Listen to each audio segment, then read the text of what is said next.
Hello दोस्तों, क्या हाल चाल। चलिए जी, तो नेगोशिएबल इंस्ट्रूमेंट में हमने अभी तक देखा, उसका अगला जो नेक्स्ट लेवल आता है हमारा, उसमें बात करेंगे हम नेगोशिएशन के ऊपर। मतलब नेगोशिएशन की थोड़ी सी गहराई में जाएंगे।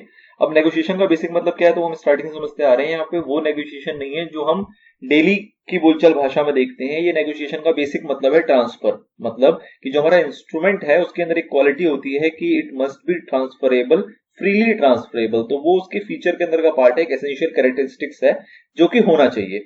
तो अब इसको कहा जा रहा है कि जो ये ट्रांसफर किया जा सकता है, ये कैसे किया जा सकता है। तो इसको रेगुलेट, मतलब कोई भी प्रॉपर्टी आपकी है, कोई भी इंस्ट्रूमेंट है, वो ट्रांसफर होती है, उसको रेगुलेट करने के लिए दो एक्ट आपके सामने आते हैं। दो एक्ट कौन कौन से सामने आते हैं?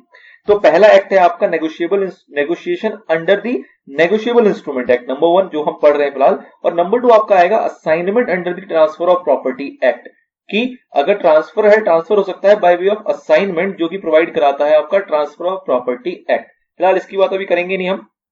हमारी जो चर्चा है वो रहेगी सिर्फ और सिर्फ नेगोशिएबल इंस्ट्रूमेंट एक्ट के भीतर ही, उसके बाहर नहीं जाएंगे। अब इसके ऊपर जो हमारे पास सेक्शन है, जो हम इस वीडियो में कवर करेंगे, वो दो सेक्शन इंपॉर्टेंट वाले कवर करने वाले हैं, सेक्शन नंबर 14 और सेक्शन नंबर 15। और उससे रिलेटेड कुछ मिसलेनियस सेक्शन है जो कि आते रहेंगे। सेक्शन नंबर 14 बेसिकली क्या कहता है कि जो हमारे इंस्ट्रूमेंट है that must be freely transferable. क्या कह रहा है? According to section 14 of negotiable instrument act, when a negotiable instrument is transferred to any person with a view to constitute the person holder thereof, the instrument is deemed to have been negotiated। मतलब कि negotiation हमारा कब complete माना जाएगा? जब हमने एक negotiable instrument को ट्रांसफर किया इस व्यू के साथ कि जिसको वो ट्रांसफर किया जा रहा है वो उस नेगोशिएबल इंस्ट्रूमेंट का क्या बन जाएगा?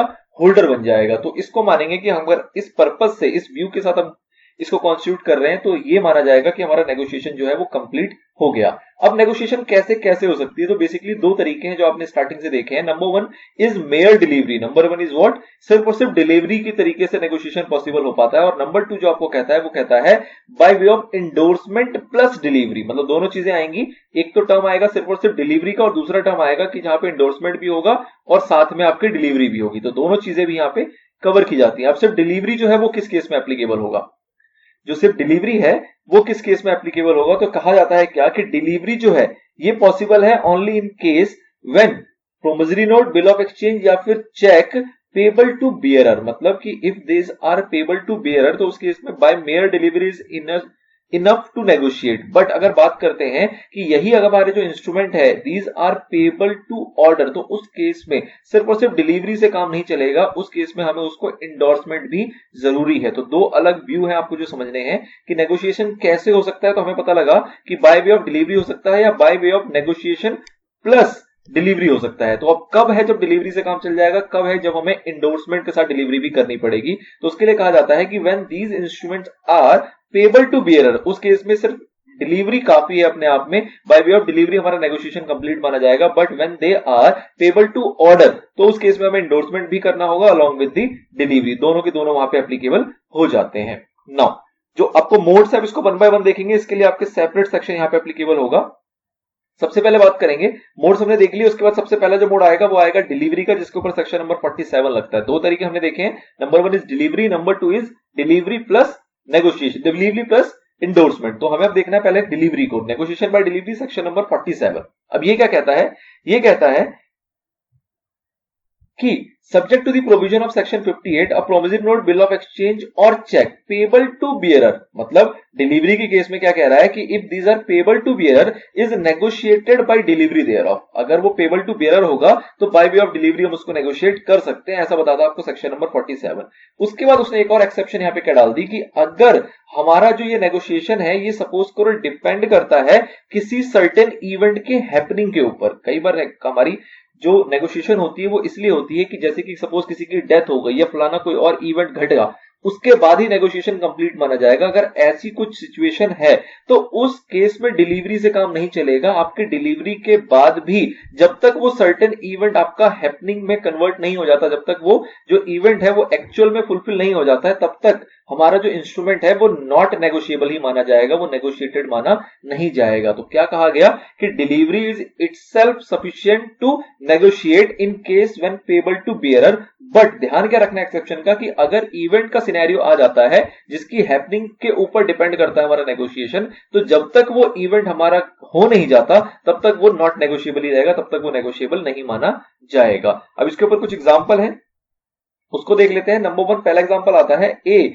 The holder of B, the holder of negotiable instrument payable to bearer, holder है और इंस्ट्रूमेंट जो हमारा है वो पेबल टू बियरर है, deliver its to B's agent to keep for B, मतलब ए ने यहां पे बी को नहीं दिया है, ए ने जो डिलीवर किया वो किसको किया, बी के एजेंट को किया और कहा कि भैया तुम बी के बदले, बी के बिहाफ पे रिसीव करो और बी के लिए इसको संभाल के रखो। तो क्या माना जाएगा, इसको भी हम कहेंगे कि हमारा जो इंस्ट्रूमेंट है वो नेगोशिएट हो गया, मतलब कि किसी के बिहाफ पे बाय वे ऑफ डिलीवरी कोई और भी रिसीव कर सकता है, जो भी उसका ऑथराइज पर्सन होगा, जो उसका एजेंट होगा, या फिर जैसे हम अगले एग्जाम्पल में देखेंगे कि जो उसका बैंकर होगा। ठीक है, नेक्स्ट एग्जाम्पल देखते हैं, ये भी इंपॉर्टेंट है अपने आप में। क्या कह रहा है, A the holder of negotiable instrument payable to bearer, एक नेगोशिएबल इंस्ट्रूमेंट है, पेबल टू बियरर है, ये होना अपने आप में जरूरी है, डिलीवरी तभी चल पाती है, which is in the hands of as banker, मतलब कि ए का जो एक नेगोशिएबल इंस्ट्रूमेंट है जिसका ए होल्डर है वो ए के पास नहीं है, उसकी जगह पे उसको उसने मतलब किसने उसको रिटेन करके रखा हुआ है, ए के बैंकर के पास है, कोई दिक्कत नहीं। Who is at the time of banker of B directs the banker to transfer the instrument to B's credit in the banker account with B. क्या कह रहा है कि ए है सपोज, ठीक है, एक पार्टी बी है, अब ए का जो इंस्ट्रूमेंट है वो ए के पास नहीं है, ए के बैंक में है, ए के बैंक के पास है। तो ए क्या कह रहा है कि भैया तुम ना इसको बी को ट्रांसफर कर दो, मतलब बी के अकाउंट में क्रेडिट कर दो, जिस तरीके से आप पैसे ट्रांसफर करते हो सेम मैनर में। ठीक है, अब जो ये बैंक है यही बैंक बी का भी है, तो अब क्या होगा कि कस्टडी तो बैंक के पास ही रहेगी, पहले बैंक ने ए के बिहाफ पे इसको रखा हुआ था, अब वो ए के बिहाफ में उसको हटा देगा, माइनस कर देगा, और उसको किसके बिहाफ पे रखेगा, वो बी के बिहाफ पे रखेगा, उसके अकाउंट में वो बेसिकली क्रेडिट हो जाएगा या ऐड हो जाएगा एज द केस में भी। तो मतलब क्या हुआ कि directs the banker to transfer the instrument to B's credit in the banker's account of B. The banker does so and accordingly now possesses the instrument as B's agent. अभी भी किसके पास है, बैंकर के पास ही है, लेकिन अब जो बैंकर ने उसको पोजेस करके रखा हुआ है वो किस तरीके से रखा हुआ है, as a agent of B. The instrument has been negotiated and B has become the holder of it. तो इसको भी हम मानते हैं कि इंस्ट्रूमेंट हमारा नेगोशिएट हो गया, ऑल्दो पोजीशन चेंज नहीं हुई, पहले ये एजेंट था ए का, अभी भी ए का एजेंट है, लेकिन ए के कहने पे इसने इसको बी के नाम पे ट्रांसफर कर दिया, तो नाउ होल्डर जो पहले ए था वो अब बी हो जाएगा, लेकिन जो पोजीशन है वो अभी भी बैंक के पास ही रहेगी। ठीक है जी, तो इस टाइप से एजेंट या बैंकर भी पोजीशन जहां पे सेम रहेगी या उसके बिहाफ पे वो उसको एक्सेप्ट कर सकते हैं, तो भी हमारा वो नेगोशिएटेड माना जाता है। अगला आता है endorsement, negotiation by endorsement, section number 48। ये क्या होगा, तो इसमें हमने पीछे देखा कि ये कब पॉसिबल है, इन case when these instrument either provisionary note, bill of exchange और चेक पेबल टू ऑर्डर। तो अगर पेबल टू ऑर्डर है तो उस केस में हमें क्या जरूरत पड़ती है, इंडोर्समेंट विद डिलीवरी की, सेक्शन नंबर 44 वहां पे 48 वहां पे एप्लीकेबल हो जाता है। नेक्स्ट आता है importance of delivery in negotiation. अब डिलीवरी की क्या इंपॉर्टेंस है ये आपको समझना है। तो आपने देखा हुआ है डिलीवरी कितने टाइप की होती है, जब आपने सेल्स ऑफ गुड एक्ट वगैरह टाइप की चीजें पढ़ी थी तो आपने डिलीवरी के बारे में थोड़ी बहुत जानकारी ली थी, उसकी कुछ चर्चा होगी, यहां पे देखते हैं फटाफट से। कह रहा है delivery of an instrument is essential whether the instrument is payable to bearer और ऑर्डर। मतलब कि भैया डिलीवरी तो आपने क्या देखा कि भैया पेबल टू बियरर था तो सिर्फ डिलीवरी से काम चल जाएगा, पेबल टू ऑर्डर होगा तो आपको इंडोर्समेंट का डिलीवरी भी चाहिए, मतलब इन एनी केस डिलीवरी तो आपका एक एसेंशियल टूल हो गया, डिलीवरी तो वहां पे होगा ही होगा किसी भी इंस्ट्रूमेंट के केस में। अच्छा, the delivery must be voluntary and object of delivery should to pass the property in the instrument to the person to whom it is deliver. Delivery का बेसिकली ऑब्जेक्टिव ही यही है कि भैया जिसको हम होल्डर बनाना चाह रहे हैं उसके पास इसका राइट जो है, जो प्रॉपर्टी का, वो पास हो जाए, उसके पास वो राइट ट्रांसफर हो जाए। ठीक है, डिलीवरी कैसे कैसे हो सकती है, तो डिलीवरी हमने देखा एक्चुअल भी हो सकती है और कंस्ट्रक्टिव भी हो सकती है। एक्चुअल डिलीवरी का मतलब क्या हुआ, actual delivery take place when the instrument changes hand physically, और कंस्ट्रक्टिव का मतलब क्या होगा, जैसे हमने एग्जांपल में देखा, take place when the instrument is delivered to agent, clerk, servant, या जैसा हमारा एग्जांपल था बैंकर, कि इन लोगों को भी ट्रांसफर कर दिया गया तो हम मान लेंगे कि हमारा नेगोशिएशन कंप्लीट हो गया। वो ऐसी डिलीवरी को हम कहते हैं कंस्ट्रक्टिव डिलीवरी, और जहां सेम पर्सन को हैंड ओवर किया जाएगा उसको कहा जाएगा हमारा एक्चुअल डिलीवरी। तो ये कुछ भी हो सकता है, कैसा भी होगा, नेगोशिएशन हमारा कंप्लीट माना जाता है, इससे कोई फर्क नहीं पड़ता।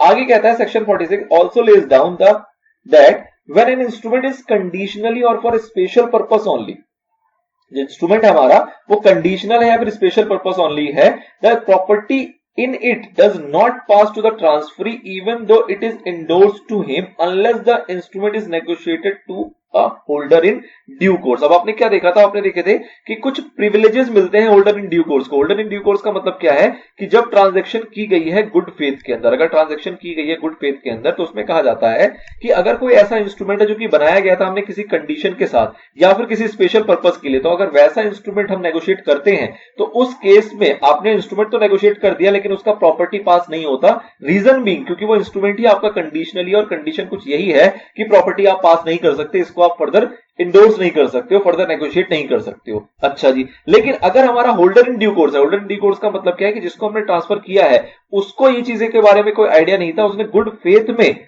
इसको होल्ड करके रखा हुआ है, तो हमने देखा था कि भैया गुड फेथ के केस में या फिर आपने देखा था कि होल्डर इन ड्यू कोर्स के केस में अगर किसी के पास कोई इंस्ट्रूमेंट है तो वह इंटाइटल्ड है अपना अमाउंट रिकवर करने के लिए, उसको कोई रोक नहीं सकता, तो इसलिए होल्डर इन ड्यू कोर्स में चल जाएगा। अदरवाइज अगर कंडीशनली या फिर स्पेशल पर्पस वाले आपके इंस्ट्रूमेंट है तो उस केस में प्रॉपर्टी पास नहीं होते। अगला इंपॉर्टेंट टर्म यहां पे आता है जिसमें हम देखेंगे कि अगर डिलीवरी कंप्लीट नहीं हुई तो उस केस में क्या होगा। मतलब क्या है, इसको बहुत अच्छे तरीके से एग्जांपल समझा जा सकता है। एक बार मैं प्रोविजन रीड कर रहा हूं, उसके बाद सेक्शन 57 का क्या एग्जांपल बनेगा उसको मैं आपको अच्छे से समझाता हूं। क्या कह रहा है, the contract on a negotiable instrument until delivery remain uncomplete, मतलब कि कॉन्ट्रैक्ट हो गया नेगोशिएबल इंस्ट्रूमेंट का, इंडोर्समेंट हो गई एक तरीके से, लेकिन डिलीवरी नहीं हुई। अच्छा जी, and revocable, the delivery is essential not only at the time of negotiation but also at the time of making or drawing the negotiable instrument. The right in the instrument are not transferred to the endorsee unless after the endorsement the same has been delivered. क्या कहा जा रहा है, पहली बात तो इसने यहाँ पे क्लियर किया कि भैया जो डिलीवरी है वो जरूरी नहीं है कि सिर्फ इंडोर्समेंट के लिए चाहिए। मतलब कि इनिशियली जब ए और बी जब दो पार्टी आपस में जब बिल ड्रॉ कर रहे होते हैं तो उस केस में भी डिलीवरी एक एसेंशियल फैक्टर होता है, उस केस में भी डिलीवरी होना जरूरी है। उसके बाद जब बी इसको फर्दर इंडोर्स करना चाहता है तो कहा जा रहा है कि इंडोर्समेंट के टाइम पे भी डिलीवरी अपने आप में एक एसेंशियल आइटम है। ऐसा नहीं कि आपने नेगोशिएशन कर लिया और डिलीवरी नहीं की तो काम चल जाएगा, डिलीवरी भी अपने आप में एक एसेंशियल है। फिर कहा जा रहा है क्या, if a person makes the endorsement of the instrument but before the same could be delivered to the endorsee the endorser dies, मतलब कि बी ने सी को इंडोर्स कर दिया, ठीक है। अब बी जो है हमारा कौन है, इंडोर्सर है, सी कौन है, इंडोर्सी है। अब जब इंडोर्समेंट इसने कर दिया तो जब रियल में इसकी एक्चुअल डिलीवरी होनी थी इधर फिजिकल और कंस्ट्रक्टिव, उससे पहले बी की हो गई डेथ। अब क्या होगा, तो कहा जा रहा है the legal representative of the deceased person cannot negotiate the same by mere delivery thereof, मतलब ऐसा नहीं है कि बी भाई साहब कॉन्टैक्ट करके गए थे सी के साथ, ठीक है, एक्चुअल डिलीवरी करने से पहले बी की हो गई डेथ, तो ऐसा नहीं है कि अब जो बी का सन होगा या बी का जो भी रिप्रेजेंटेटिव होगा वो सीधा सीधा आए बोले कि अच्छा जी कॉन्ट्रैक्ट तो हो ही गया, मैं डिलीवरी कर देता हूं, काम पूरा करते हैं, बात खत्म। ऐसा नहीं हो सकता, उसको उसके ऊपर फर्दर और कॉन्ट्रैक्ट वहां पे क्रिएट करना पड़ेगा, पुराने वाले कॉन्ट्रैक्ट से काम नहीं चलेगा। तो कहने का मतलब क्या हुआ कि मेयर डिलीवरी से हम नहीं मानेंगे कि हमारा ये नेगोशिएट हो गया, cannot be negotiated the same by mere delivery, सिर्फ और सिर्फ डिलीवरी से काम नहीं चलेगा, क्योंकि कहीं ना कहीं अब जो डिलीवरी की जाएगी वो एक्चुअल पार्टी के द्वारा नहीं की जाएगी, उसके लीगल रिप्रेजेंटेटिव के द्वारा की जाएगी। तो ये आपको ध्यान रखना है कि अगर ऐसी सिचुएशन अराइज होती है तो उसका प्रोविजन आपको बताता है सेक्शन नंबर 57। तो ये सारी चर्चाएं थी रिलेटेड टू सेक्शन नंबर 14 और उसके साथ ही कुछ मिसलेनियस सेक्शन भी इसके अंदर कवर किए गए हैं। अगला इंपॉर्टेंट सेक्शन आता है सेक्शन नंबर 15 जो कि बात करता है इंडोर्समेंट के ऊपर। ट्रांसफरेबिलिटी हमने देख लिया, ट्रांसफर का सीन देख लिया, नेगोशिएशन में देख लिया। अब बात करते हैं इंडोर्समेंट के ऊपर। तो इंडोर्समेंट को पहले आपको समझना पड़ेगा किस तरीके से। तो बेसिक आपको आइडिया है क्या कि दो पार्टीज होते हैं जो आपस में बिल बनाते हैं, सपोज बिल की बात कर रहे हैं, कोई भी नेगोशिएबल इंस्ट्रूमेंट ड्राफ्ट करते हैं, उसके बाद बी इसको फर्दर क्या करता है, नेगोशिएट करता है। जो बी इसको फर्दर नेगोशिएट करता है या इंडोर्स करता है तो ये जो पार्टी ये कहलाती है हमारी इंडोर्सर, ये जो है ये कहलाती है इंडोर्सर, और जिसको ये इंडोर्स किया जाता है वो पार्टी कहलाती है हमारी इंडोर्सी, ठीक है जी। अब ये इंडोर्सी जो है एक तरीके से बन गई पेई हमारी, मतलब कि इसको पैसे अब एक्चुअल में रिकवर होंगे ए के द्वारा, ठीक है। तो ये कुछ पार्टीज होते हैं बेसिकली जिसको एक राइट मिला हुआ है कि वो इसको इंडोर्स कर सकते हैं फर्दर। सी चाहे तो इसको आगे इंडोर्स कर सकता है, डी चाहे तो आगे इंडोर्स कर सकता है। इसको इंडोर्स कितने भी मल्टीपल टाइम तक किया जा सकता है, टिल सेटिस्फेक्शन या फिर टिल पेमेंट, ये आपने पहले पढ़ा हुआ है, ठीक है ना। अब इंडोर्समेंट करने का बेसिकली तरीका क्या होता है, तो इंडोर्समेंट करने का मतलब होता है कि आप जब बी इसको इंडोर्स करेगा तो उस बिल के ऊपर या उस इंस्ट्रूमेंट के ऊपर वो लिखेगा, उसके ऊपर वो मार्क करेगा और उसके नीचे फिर अपना सिग्नेचर करेगा। मतलब कि वो लिखेगा इसके अंदर कि भैया पे किया जाए जो अमाउंट है सी को और हिज ऑर्डर, और नीचे अपने क्या करेगा, सिग्नेचर मारेगा, काम खत्म हो गया। ऐसे सी को अगर इसको डी को इंडोर्स करना है तो उस केस में वो उसके ऊपर इंस्ट्रूमेंट के ऊपर राइट लिखेगा कि क्या करना है, डी को पे करना है और इज ऑर्डर, और उसके नीचे अपना सिग्नेचर मानेगा। तो मतलब क्या हुआ कि अब ये डी इंटाइटल हो गया उसके अगेंस्ट अमाउंट रिकवर करने के लिए। तो इस तरीके से इंडोर्समेंट का प्रोसेस चलता है।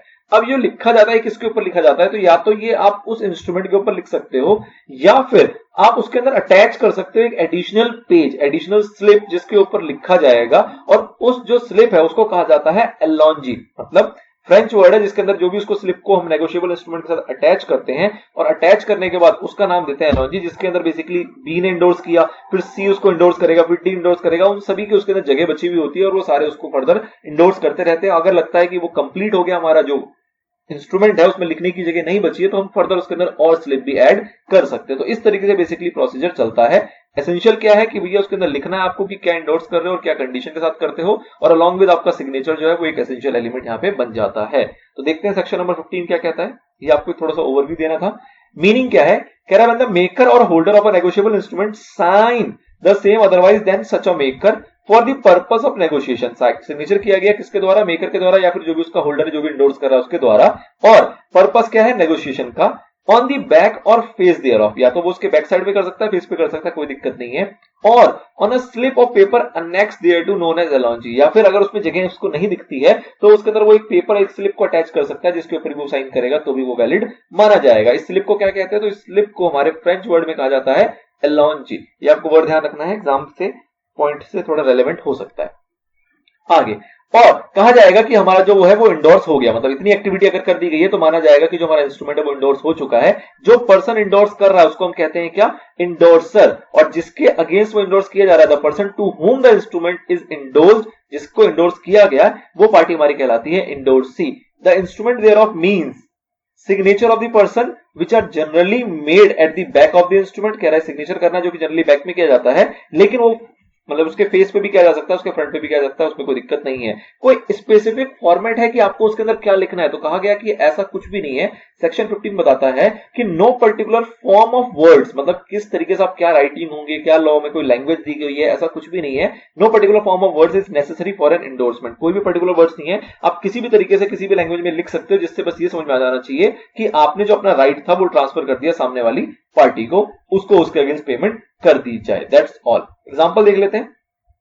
X, who is the holder of negotiable instrument, writes on the back thereof pay to Y or order। उसने बैक में लिख दिया क्या कि पेमेंट कर दी जाए Y को या फिर उसके ऑर्डर पे किसी भी पर्सन को, एंड साइंस द इंस्ट्रूमेंट, और उसके साथ साथ उसने क्या कर दिया, सिग्नेचर भी कर दिया। In such a case X is deemed to have been endorsed the instrument to Y। तो इतना अगर उसने कर दिया कि भैया एक तो पहले मार्क कर दिया और दूसरा उसके ऊपर सिग्नेचर कर दिया, तो मान लिया जाएगा कि ये जो इंस्ट्रूमेंट है ये इंडोर्स कर दिया गया Y को।